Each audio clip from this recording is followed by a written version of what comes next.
Hello, I'm Anthony David Hobbs, and this is, yes, yet another Star Trek review.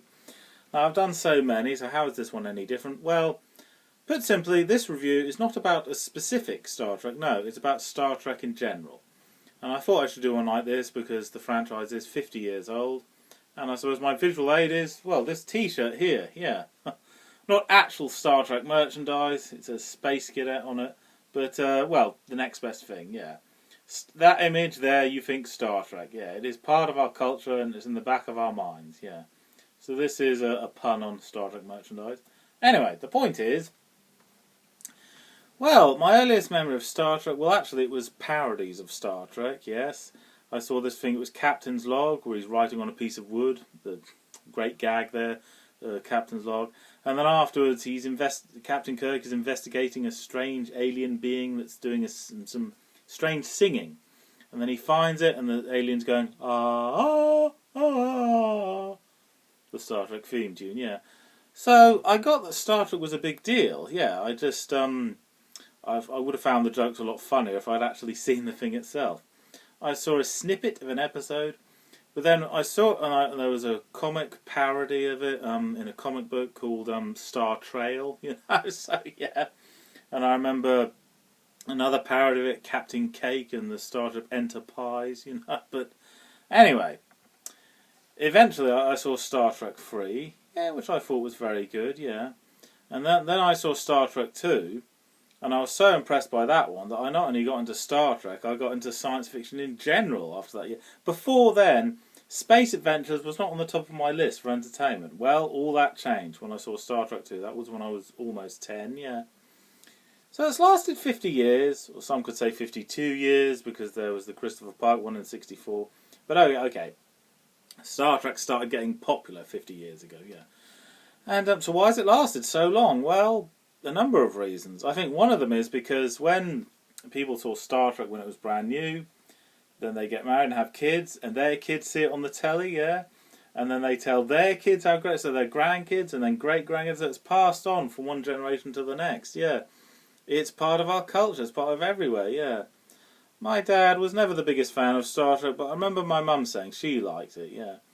And that it was a big deal when it first came out, because it was during the space age, you know, when spaceships were a relatively new invention, and people genuinely thought in 300 years we're going to have things as advanced as that. Spaceships are going to travel the speed of light. I should imagine we'd need more like 3,000 years to have things as advanced as that, but I think 300 is a bit optimistic, yeah. And the other thing, of course, is the civil rights movement, yeah. About how we must stop being racist and we must treat all people as equals, yes. And I think, yeah, Star Trek was one of the first things to do that, to have different races getting along in harmony, yeah. However, I suppose I must point this out. There was an old British hospital drama in 1964 that had an interracial kiss, a white man kissing a black woman. So Star Trek was not the first to ever have the interracial kiss. It was the first very popular show to have an interracial kiss, but it was not the first TV show in general. Nevertheless, Star Trek did make a huge difference to the civil rights movement. You know, the idea is because it was a popular show and people are not racist, it would encourage people to stop being racist in real life. That was the idea. So yeah, that's a good thing, yeah. But for me, in this day and age, yes, people have stopped being sexist, they've stopped being racist, but there are still forms of prejudice. People make fun of you if you're fat, or too tall, or too short, if you watch unfashionable TV, or listen to unfashionable music, or if you're bold, you know. All these things that, well, why? Why do people make fun of things like that, you know? Isn't it the personality that counts? Isn't it what's on the inside that counts, not on the outside? In this day and age, we're still tackling different kinds of prejudice, yeah. And, okay, this review has got to be short, so I've got to wrap it up. Well, I didn't become a Star Trek fan overnight, no. But by the time I was 12, I watched the TV show religiously, yeah, and I preferred the original show to the Next Generation. Next Generation is good, yes, yeah, but, and then afterwards became a bigger fan of Star Trek Voyager. So, yes, I'm glad there's many different versions of Star Trek, because if you don't like one, then watch the other instead. So, yeah, there's something for everyone, yeah. And when I watch an episode of Star Trek, the original series, yes, there are bits and customs that look a bit dated, but overall, it is timeless. You know, when you you know, make a few allowances, it is, you know, 90% timeless. You forget that it's such an old show, yeah. Because the acting style, it's got to appeal because it's set in the future. So it is a classic series, yeah. So no matter what time period you're in, you can enjoy Star Trek, yeah.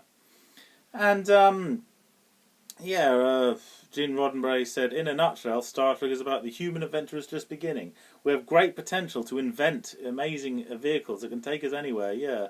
So yes, we have great potential. But for me, the great phrase that sums it all up is to go where no one has gone before. And I don't just mean physically visit other planets that no one's gone to before, although they do that. No, I meant deeper than that. Mentally, they go where no one's ever gone before, not just physically. Because, of course, they try new customs that have never been tried before. That they visit, you know, new rules of right and wrong that have never been tried before. Yeah. So for me, and they have to do new political things to make other cultures get along together. In other words, you both try things you've never tried before, both physically and mentally. Go where no one has gone before. And if you do that in everyday life, yeah, it's like an adventure in Star Trek. Yeah. In other words, sometimes Star Trek is pure entertainment, other times you look more deeper into it, and it can give issues that are relevant in the real world as well. Okay, thank you for watching, and as for Star Trek, live long and prosper. Okay, thanks a lot. I'm Anthony Hobbs, and I'm never bored.